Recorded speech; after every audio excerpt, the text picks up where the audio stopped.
Is Orlando actually a good place to live in 2026? Or is it overhyped? Because I'll be honest, a lot of people are moving here expecting one thing and getting something completely different. Today, I'm going to break down the real pros and cons of living in Orlando, Florida, so you can decide if it's right for you before making that move.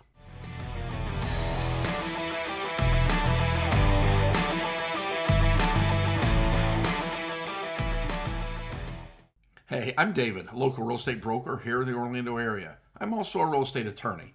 Now, I help people relocate to Central Florida all the time, and one of the biggest questions I get is Orlando actually a good place to live? So let's break it down. First of all, let's talk about why people are moving to Orlando, okay? Number one, there's no state income tax. Florida has no state income tax. Yep, which means more money in your pocket every month, right? It doesn't go to Uncle Sam, especially if you're coming from places like New York, New Jersey, California, or Illinois. This alone can be an absolute game changer. But also, people are moving here because of the lifestyle and the weather. You know, you've got warm weather year round, tons of sunshine, and no snow. And beyond that, there's always something to do outside, usually, too. There's restaurants, golf, Disney, Universal, nightlife, family activities, and we're only an hour from the beach either way. So there's also what I call growth and opportunity here. It's another big reason people are moving to Orlando. Orlando is one of the fastest growing cities in all of the United States.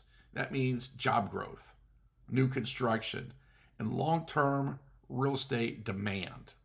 Now, another reason is we have so many newer homes and communities. You know, compared to a lot of older cities, Orlando's got a ton of newer homes, master planned communities, and really modern layouts with a lot of amenities usually in your neighborhoods. But this is where a lot of people get it wrong. So let's talk about some downsides, okay? Because housing, number one, is not cheap anymore. Orlando used to be affordable. You know, that's not really the case anymore. Median homes are about $450,000. New construction starts at around $500,000. And of course, that differs on which part of town you're in. So if you're expecting cheap Florida living, you're going to be surprised. Now, another thing, probably the biggest shock, insurance costs. You know, this is one really nobody talks about enough. Home insurance is going up quite a bit, and it can be anywhere from $2,500 to $5,000 per year. If you live near the coast, it's a lot more, but here in Central Florida, that's where it falls. And also, if you're what has been designated as a flood area, you got to pay flood insurance there as well, which could be $1,000 or more. Now, this can dramatically change your monthly payments, so you got to understand it. Also, traffic and tolls. Orlando is by no means a walkable city. You're going to be driving everywhere. That's life here. You've got traffic on Interstate 4. There's a lot of toll roads, and those expenses add up. Some people will spend, like $100 or more a month just on tolls. So it's really important to know where you're going to be working, I think, before you determine where you want to live. Also, we've got the heat and humidity. Summers are hot, and not just hot, they're humid. If you don't like the heat, this can really wear on you guys. And also, we've got a lot of what I would call rapid growth issues. Orlando, as I said, is growing really, really fast, which is great long term for all of us. But in the short term, you see construction everywhere. You see crowding in certain areas. Schools are filling up really fast. They can't be built quick enough, new schools. So you feel it. So you got to ask, who's Orlando perfect for? Well, it is perfect for some people. Orlando is a great city, in my opinion, if you are relocating from a high-cost state. Like I said, New Jersey, New York, Illinois, California. Wow, what a difference. What you can get for such less money is incredible. But also for people who just want more space for your money, because we do have neighborhoods with big lots, big houses.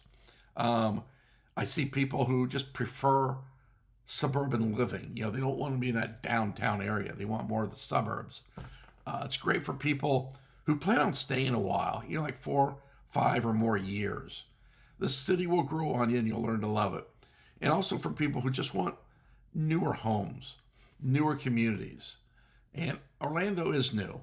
It's bright green with the grass and the trees. It's open. It's blue skies. It's a very cheerful and very good lifestyle here. But who should maybe think twice about moving to Orlando? Well, Orlando might not be the best fit for you if you're on a tight budget or if you expect a walkable city lifestyle. Now, we've got small suburbs with little walkable streets, but I'm just talking about the entire city.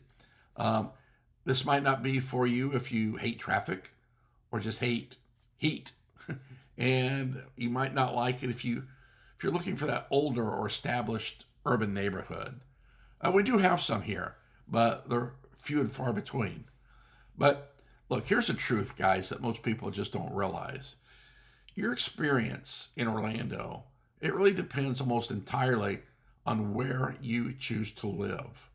We are a city of suburbs, and they differ tremendously.